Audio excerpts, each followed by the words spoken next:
Bonjour chers étudiants, la séance d'aujourd'hui consacrée aux droits des sociétés va exposer deux chapitres importants.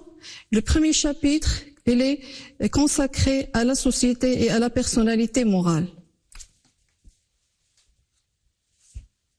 Ce chapitre, il va être consacré à 4 points différents qui sont la définition de la société, la typologie des sociétés, l'intérêt de la forme sociale ainsi que la personnalité morale. Le droit des sociétés est la branche essentielle du droit commercial qui étudie les sociétés. Les règles du droit des sociétés prévoient l'ensemble des dispositions nécessaires, soit à la création, au fonctionnement et à la liquidation éventuelle de la société. Le droit des sociétés est une branche de droit privé riche et évolutive. C'est la raison pour laquelle on assiste à des réformes qui se suivent pendant une courte durée de temps. La définition juridique de la société résulte de l'article 982 du Daïr des obligations et des contrats, qui dispose « La société est un contrat par lequel 2 ou plusieurs personnes mettent en commun leurs biens ou leur travail, ou tous les deux à la fois, en vue de partager le bénéfice qui pourra en résulter. » En droit français, l'article 1832 dispose « La société est instituée par 2 ou plusieurs personnes qui conviennent par un contrat d'affecter à une entreprise commune des biens ou leur industrie en vue de partager le bénéfice ou de profiter de l'économie qui pourra en résulter. » En principe, la société est un contrat par lequel 2 ou plusieurs personnes appelées associés mettent quelque chose en commun, bien au travail, en vue de partager le bénéfice ou de profiter de l'économie qui en résulte, ainsi que des pertes éventuelles. Par exception, la société peut être instituée par la manifestation d'une seule personne qui crée une société unipersonnelle. Cependant, on peut poser la question suivante, société ou entreprise? La société ne doit pas être confondue avec une autre notion proche qui est l'entreprise. L'entreprise n'est pas une notion juridique, mais économique. Le législateur fait parfois référence, par exemple, en droit des entreprises en difficulté ou en droit du travail. Entreprise et société ne sont pas synonymes. L'entreprise est la réunion des moyens matériels et humains qui permettent d'exercer une activité économique autonome. Par contre, la société constitue la structure juridique de l'entreprise. Elle est la personne morale qui possède l'entreprise. Il faut dire que l'entreprise est une réalité économique et sociale que le droit ne peut pas ignorer. De ce fait, de nombreux textes ont utilisé le terme d'entreprise. Par exemple, l'article 754 du DOC protège le personnel de l'entreprise en cas de modification dans la situation juridique de l'employeur et en cas de cessation de l'entreprise. L'article 19 aussi du Code du travail laisse subsister les contrats de travail en cours entre les salariés et le nouvel employeur en cas de modification dans la forme juridique de l'entreprise. En outre, l'article 464 du Code du travail impose la création au sein de chaque entreprise employant habituellement au moins 50 salariés d'un comité d'entreprise ayant une mission consultative. Concernant la typologie des sociétés, ces typologies se fondent sur 2 critères généraux. Le premier, c'est que toute société est soit une société civile, soit une société commerciale. Deuxième critère est que toute société est soit une société à risque illimité, dite souvent société de personnes, ou bien une société à risque limité, dite généralement société de capitaux. Société civile et société commerciale. La première a pour objet une activité civile. Exemple, une société civile d'avocats, une société civile de médecins, une société civile d'architectes. Les sociétés civiles ne sont pas réglementées par le droit des sociétés. Elles ne sont pas soumises aux règles de la comptabilité commerciale. Ces sociétés civiles sont des sociétés de personnes à risque illimité. En revanche, les sociétés commerciales ont pour objet une activité commerciale. Par exemple, l'activité bancaire, l'activité d'assurance, activité de distribution, de communication ou autres. Ainsi, sont commerciales les sociétés qui ont soit un objet commercial, par référence aux articles 6 et 7 du Code de commerce, soit une forme commerciale, exemple, la société anonyme et la société à responsabilité limitée sont commerciales par la forme. Encore une autre typologie, société de personnes et société de capitaux. S'agissant des sociétés de personnes, ce sont les sociétés en nom collectif et sociétés en commandite simple. Les associés de ces sociétés s'associent en considération de la personne de chacun d'eux.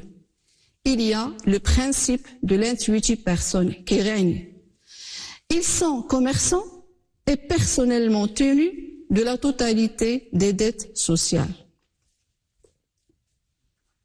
Quant aux sociétés de capitaux ou sociétés par action, elles ne s'intéressent ni à la qualité ni à la connaissance entre associés. L'essentiel, c'est la réunion du capital voulu et le respect des conditions de constitution.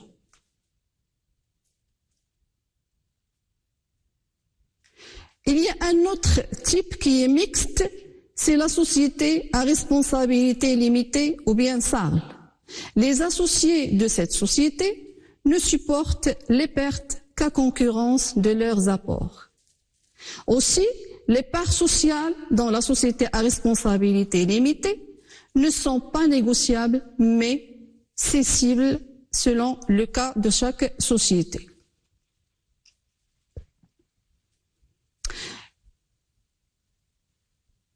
Une autre typologie entre les sociétés dotées de la personnalité morale et les sociétés dépourvues de la personnalité morale. Donc, à l'intérieur de la catégorie des sociétés à risque illimité ou sociétés de personnes, on trouve tantôt des sociétés dotées de la personnalité morale, tantôt des sociétés dépourvues de cette personnalité morale. Toutes ces sociétés ont la personnalité morale, sauf la société en participation et la société créée de fait. Cette société en participation, elle a un caractère occulte. Elle n'existe qu'entre les associés et n'est pas révélée aux tiers. À côté, la société créée de fait, c'est une société résultant du comportement de personnes qui ont participé ensemble à une œuvre économique commune et se sont comportés comme des associés, mais sans avoir effectué les formalités obligatoires pour la constitution d'une société. Un point crucial dans ce chapitre est celui de l'intérêt de la forme sociale. Donc la forme sociale offre à l'ensemble des partenaires différents intérêts. L'intérêt de la forme sociale pour les associés se concrétise dans le cas où la société présente l'intérêt de réunir un ensemble de ressources affectées à une entreprise commune pour en augmenter la puissance, pour en répartir les risques ou encore pour associer deux initiatives autonomes. C'est dire que deux associés différents peuvent collaborer pour faire naître une société en commun. L'intérêt de la forme sociale pour les dirigeants se concrétise de la sorte que le chef d'une entreprise individuelle ne bénéficie d'aucune couverture sociale généralisée. Vieillesse, maladie, accidents de travail ne sont pas couverts. Dans les sociétés de personnes, les associés sont commerçants. Et ce titre leur confère le statut de travailleurs indépendants qui les empêche d'être salariés de la société. Les gérants de sociétés à responsabilité limitée, les administrateurs et les membres du directoire peuvent avoir la qualité de salariés et bénéficier de tous les avantages attachés à cette qualité, y compris le régime général de sécurité sociale, le régime de la retraite complémentaire, l'assurance maladie ou encore la couverture des accidents de travail. Dans le contexte de la transmission de l'entreprise, soumise à une dévolution successorale, l'entreprise individuelle est soumise aux aléas de la liquidation et du partage. Par contre, dans une société, les parts sociales ou les actions peuvent être aisément partagées entre héritiers sans que l'unité de la structure juridique soit remise en cause. L'intérêt pour les créanciers est très important. C'est dire que l'intérêt de la forme sociale réside dans la continuité de la personne morale. Donc, tant que la personne morale est présente, les droits des créanciers sont protégés. La forme sociale permet une limitation du risque lié à la vie des affaires à travers la notion de personnalité morale qui trace la frontière entre le patrimoine de l'entreprise et le patrimoine de l'entrepreneur. Donc, la forme sociale confère cette distinction entre les différents patrimoines. Patrimoine social de la société et patrimoine personnel des associés. Les créanciers d'une entreprise sociale, c'est-à-dire d'une société, échappent ainsi au concours sur les biens sociaux des créanciers personnels des associés.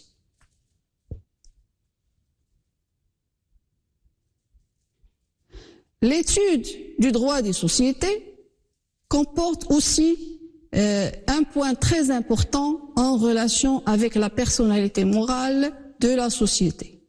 Que veut-on dire par personnalité morale? La personne morale est un être artificiel, mais d'une grande importance dans la réalité des choses. Donc c'est une fiction juridique à laquelle on a accordé une pluralité de conséquences juridiques. Donc si la personne physique, elle est réelle, la personne morale, elle est artificielle, c'est un être juridique abstrait qu'on ne peut pas voir, mais cet être juridique, elle a des conséquences très importantes dans la vie de la société. En principe, toutes les sociétés, à l'exception de la société en participation et de la société créée de fait, ont la personnalité morale. Cette personnalité est reconnue expressément par l'article 7 de la loi 1795 et par le livre 5 du Code de commerce. C'est la raison pour laquelle il est recommandé aux étudiants de consulter la loi 1795 relative à la société anonyme et la loi 596 relative aux autres formes de société. Cette personnalité morale, elle a une date de naissance, elle a une vie juridique et aussi une date de dissolution ou bien une date de fin. La naissance de la société personne morale commence avec l'immatriculation au registre du commerce. Donc le jour de l'immatriculation de la société, cette date constitue le début de la personnalité morale. Avant l'acquisition de la personnalité morale, la société est appelée société en formation, c'est-à-dire qu'elle est en cours de formation. Elle n'a pas encore acquis la personnalité morale. Les associés fondateurs qui ont agi avant que la société ne soit immatriculée seront personnellement responsables. C'est d'ailleurs l'article 8 de la loi 1795 qui règle cette question.